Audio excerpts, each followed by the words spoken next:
to As Yet Untitled. I'm Alan Davies. This is the show which has no title, no topics, no agenda, no plans, no prepared introduction, no auto cue, which is something I must talk to them about. We will come up with a title during the course of our conversation, but I will need help, so please welcome my guests.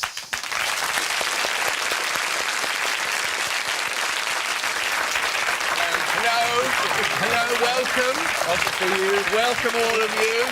Here they are, Beattie Edmondson. Beattie Edmondson here. Beattie Edmondson has a very embarrassing mother and was cast adrift by her parents. Beattie Edmondson.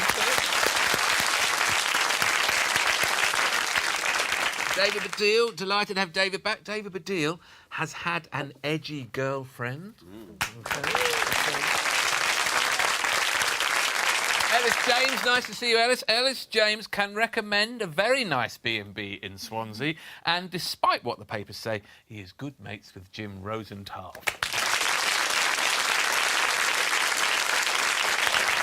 And Sindhu Vee, welcome, Sindhu. Sindhu Vee has some spare Bibles if you want some.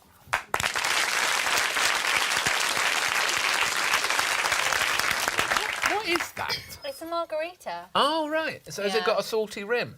Yeah. You love that? That's all right. Oh, I love a salty rim. OK. Well, there's the title. I'm going to make a note of that. Salty rim. It's an excellent choice. You're not having any sugar other than in cocktails? Oh, yeah. It's just alcohol, because that doesn't count. That doesn't count. Yeah. That's good. I have been on no sugar, no wheat, no alcohol in my mind in November, but I have actually managed to not do it even one single day, which I think is a kind of a weird achievement in itself. I did sober for October. Does it have to be a rhyme? Yeah, it has to these be a rhyme. days? Otherwise you can't do it. Yeah, it's no you good. forget in the morning. Yeah. And I say I've got Australian cousins, and I thought it was an Australian thing. And I said, is this right that this came from Australia, the sober from October? And he goes, we've got Dry July. Which I thought There's a rhyme. yeah, that's a rhyme. It's fine. Yeah, it's very inspirational. So how did it go, sober for October? Well, it was fine. I didn't have anything to drink. But that's perfect. That's well done. And you get sponsored by people. Oh, I thought it was by Foster's you were going to say. Well, yeah, by soft drinks companies. Yeah. No, you get sponsored to raise money for Macmillan. And I went on. I don't go on Twitter anymore because I had enough of it. Yeah. So I didn't go on it for ages. But I put a tweet up, put 3 tweets up during the month, which goes straight from the Sober for October website, and you click on a thing and it says, "Sponsor Alan is going sober for October to raise money for Macmillan." And I've got 800,000 Twitter followers, and I had 28 people donated money. That's the thing about Twitter. It's And not true. I'm absolutely staggered. No, that's the thing about Twitter, I have to say, is I've got, not as many as you, I've got about 500,000. I feel a smaller person as a result, but that's OK. And you probably noticed this as well, and I don't know, you put out something on Twitter and you say, I'm doing a gig somewhere, and you think, well, I've got 500,000 Twitter followers or whatever. It's a venue with 300 people. Someone will turn up, and none of them turn up. I think, if anything, if you put it on Twitter, people think, not touching that. Yeah. If It'll be a hoax. Yeah, if he's having to beg, let's not go. 28. Yeah. 28 Out is... of 800,000 people who very obviously don't actually look Says at a lot about your fans. Yeah. doesn't it? And also People possibly are- about their confidence in your ability to keep sober. So you didn't drink. How did you feel not drinking for that length of time? I don't know how much you drink normally. No, I didn't. In 2014, I didn't drink for the whole year. It was called the dry year. Long year? You didn't drink the whole year? The whole year, yeah. I just wanted to see if I could do it, And you could? and I could. I wanted to see if I could do November. It's going really well. Now, David Baddiel, you had an edgy girlfriend. Well, not really. Well, she was a bit edgy, but she was also... I had a girlfriend called Sarah. This is a while back when I was still... Well, you know, had young and... I had girlfriends in the old days instead of a proper partner like I have now. Is Sarah her real name? Sarah is her real name, Do you want to take the opportunity to change her No, name? she'll be fine, I think, Okay. with that. Also, I'm not good with changing names. But anyway, Sarah was not... She was not particularly edgy, but she was not particularly up with pop culture. And I was in Dublin with her once at a party, and it was a bit of a showbiz party because, well, I don't know, actually, U2 turned up to, or maybe they turn up to every party in Dublin, I don't know, but U2 turned up to this party. Invited. Yeah. And it was exciting. I was a big fan of U2's, and I'm standing around talking to some people, and the guitarist from U2 he comes over to introduce himself to us, to me and Sarah and these other people, and he goes, "Hi, I'm the Edge," right? And Sarah goes, "Pardon? What?" And he goes, "I'm the Edge," and Sarah goes, "Sorry, what was your name again?" It's fascinating that, because, of course, if you don't know who he is, it's not a name. It's an abstract geometrical concept, isn't it? Not a name. So he goes really, really red. I'm the side. He goes really, really red, and he starts going, "Well, my real name is David Evans, but people call me the Edge," right? It's incredibly embarrassing. So I sort of led her away just to get away from the situation, and I said to her, "Sorry, did you really not know who that was?" And she said, "Well, I could tell it was a rock and roll kind of guy, which is why I thought it was odd he was saying his name was Reg." So, yeah, he left the party soon afterwards. It was very, very awkward. It's weird going out with someone who doesn't know the stuff you know. Yes, you're right. So I don't know what Izzy, my girlfriend, was doing in the 90s, but she doesn't seem to remember any of it. And we watched Supersonic. How the old Oasis film. is your girlfriend?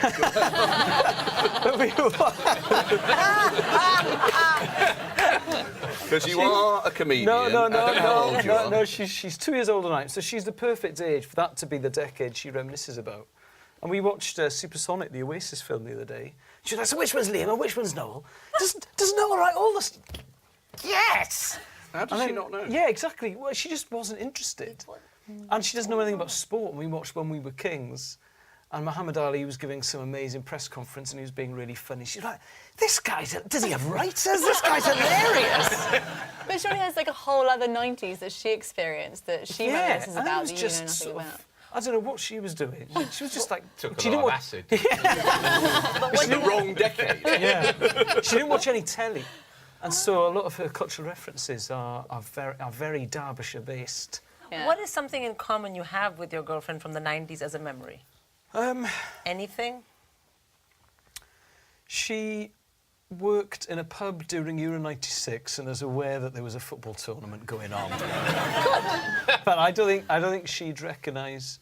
I don't think she'd be able to tell the difference between football and rugby.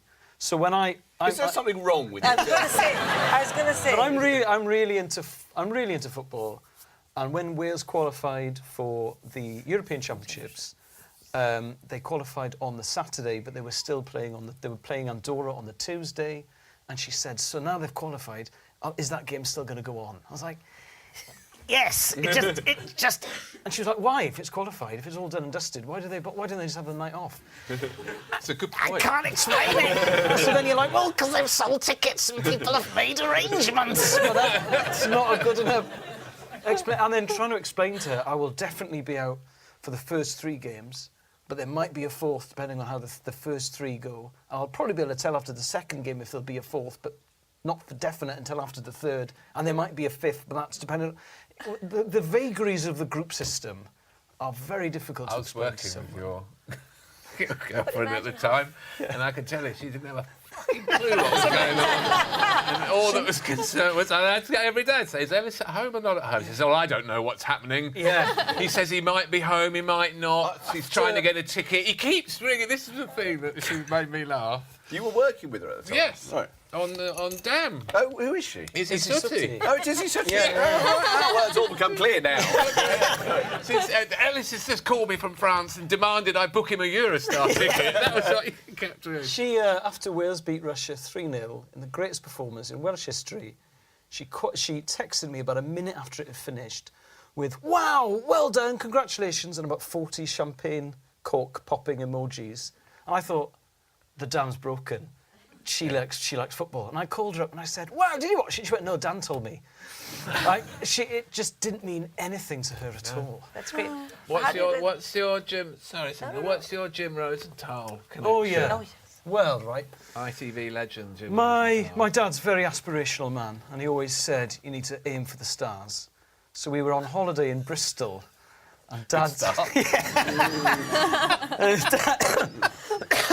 get far out of Wales, did And, you? yeah, exactly. So, Got over the bridge. Here, this will do. Yeah. And Dad said, we were all very little, Dad said, right, we'll go to the best hotel for breakfast, because there's bound to be someone from Hollywood in, and then we can meet and mingle. Because you're never going to get these opportunities in Wales. This only happens in Bristol. So we went to a nice... Had you heard of London? So we went to a nice hotel for breakfast, and sure enough, Jim Rosenthal was there. Hollywood. And I was, you know, I was a huge sports fan, and I was 7 or 8, so I was massively starstruck. And my dad was like, this is it! This is the opportunity I was telling you about! You want to go right up to him, introduce yourself, ask him for work experience. When you're 18, you could be doing the FA Cup, you could be commentating alongside him. And I was like, oh, I can't do it, Dad. And my mum was like, oh, don't push him, he's nervous. I was like, he's not going to get this opportunity, and come on, come on! So I sort of split the difference. I just went up to him and watched him eat his breakfast. I'm practically crying, so I was like, go on! Tell him, Oma, tell him you get good marks at school. Go on. So I just watched him eat his breakfast. He ate his breakfast, didn't seem to mind that there was a 7-year-old boy there, in it, not his peripheral vision, there. So I watched him like that, and then he finished his breakfast and left. And then about 20 years later, I was in Las Vegas watching Joe Kozagi box. And we managed to sneak into the after-show thing, and there were all these Hollywood stars. My friends had their photos taken with Robert De Niro and Bruce Willis. But Jim Rosenthal was there. I was drunk, and I went up to him, and I said, Jim, in 1988, in a Crest Hotel in Bristol, you allowed me to watch you eat a fryer. And he said, sounds about right to me. Great response. I'm not sure he could have stopped you, really. So then a couple of years later, I was doing Edinburgh and the Edinburgh Festival, and I had material about how much I liked Jim Rosenthal. And unbeknownst to me, his son, Tom Rosenthal, is a comedian. He's in things like Friday Night Dinner and Plebs. And Tom came to see my show, and obviously the last 20 minutes was about his dad, which came as a surprise. So we met after the gig, and then he told his father, Jim, and I didn't realise. So the last night of Edinburgh, I'm walking to the venue, and the bouncer calls me up and was like, you need to rewrite your show, mate, because Jim Rosenthal's just bought a ticket. He's sat right in the sort of back row. So I initially considered not doing the stuff because I thought it'd be too awkward. And I talked to a few of my friends. I said, no, you've got to do it just to see what will happen. So I told the routine, and right at the end, he stood up and went, what I don't like being is misrepresented. But he's been on telly for 40 years, so everyone recognised him. Everyone recognised his voice from the darkness, apart from a South African stag do who like, some old guy's gone mental, I don't understand. Somebody call security, I don't like it. So I said, is that Jim Rosenthal? Can I have the house lights up, please? And he was so playful, and he was such fun. So he helped me a bit, and we had a bit of, repartee, and it was and his wife was like, "Oh my God, Jim, why did you have to do this?" But it was really good fun, and it was really good nature. We had a drink after, and it was an absolute joy to meet him for a third time, if you can count the first one. You're sort of mates by now, really. Yeah. But what I didn't realise, and neither did Jim, is that it was press night. So the Daily Mail and the Independent reviewed it and completely got the wrong end of the stick. And the Daily Mail the next day was, red-faced Jim Rosenthal was humiliated. And it wasn't that at all. It was a really fun thing that the Daily Mail misinterpreted. You can watch the rest of this episode on UK TV Play. And now for some extra stories that didn't make the show. Oh, no, my dad will cry at a drop of a hat. Oh, well, that's good. Yeah, he's a very emotional man. But not at his wife nearly killing herself on a boat propeller. No. I mean, yeah, he was... I remember once he was doing DIY in the garden, like hammering a nail into something and swearing quite a lot. And apparently I went out, I was about 4 or 5, I went, what's the matter, Daddy? Won't the bugger go in? So that's sort of how much he swore on a regular basis. Oh, I'm quite a shouty dad. You hate yourself for it. Do you shout at Betty? Not really, but I've now had to stop swearing because... She says it. Yeah, she That's started good, repeating I like things. Well, we were about to leave the house and I was late for something and she'd done a poo and I opened the nappy and saw what she'd done. And I said, oh, fuck's sake. And she went, oh, fuck's sake. It is funny, but you've got to... Where we live, the street's quite narrow, so if the car's coming the other way, you can't get by. And some people are quite aggressive. They'll just keep coming and try and make you reverse.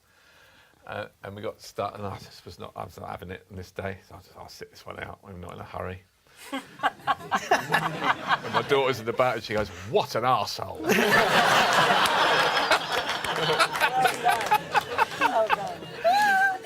That was about the other driver. That was about the other driver. Yes, thank you for that clarification. She'll be saying it about me later, I'm sure.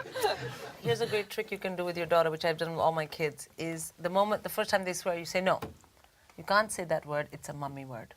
Yeah. When you become a parent, you can say it. And you have to establish this quite strictly. Right. Obviously, as an Indian mother, when I say quite strictly, it's what you might think is illegal. Right.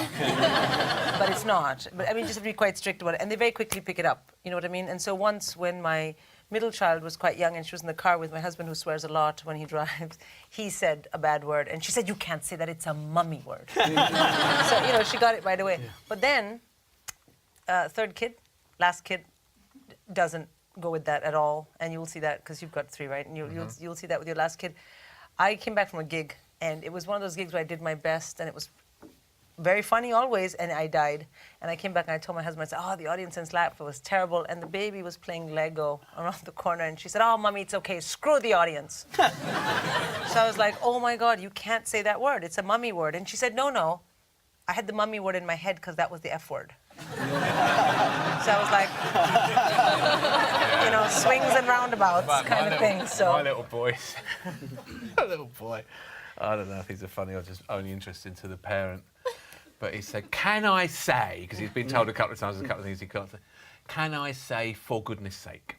And we said, yes, you can. And then he said, can I say, for goodness sake?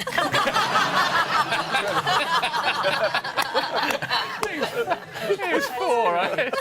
He said, no, you Someone must have told him that's a way round it. Yeah, he just made it up. I felt like he made it. And then he goes, oh, I can't say anything. Which really is. Have you ever tried, I remember, because Morwen was particularly keen on us not swearing in front of the kids, which is unbelievable because my parents were the sweariest parents ever. But I remember saying, for fuck's sake, in the car. I mean, in the car, it's particularly hard not to swear, isn't it? Yeah. It's really hard. And Dolly said, what was that? And she said, oh, Daddy's just saying, fox sick, right? Yeah. And I thought, what? But then, for 4 or 5 years, Dolly thought fox sick was the worst thing you can say. Like the worst word, because clearly it had been a bad moment. The elder ones don't swear, and even the younger one. You could just do that, because it's hard not to swear. It was funny, though, when she responded to her own full nappy by going, fuck's sake. Exactly. Which you have to respect. Like a builder. Oh. Yeah, exactly. Oh. Yeah. It'd be better if she said, I'd leave it 10 minutes in my view.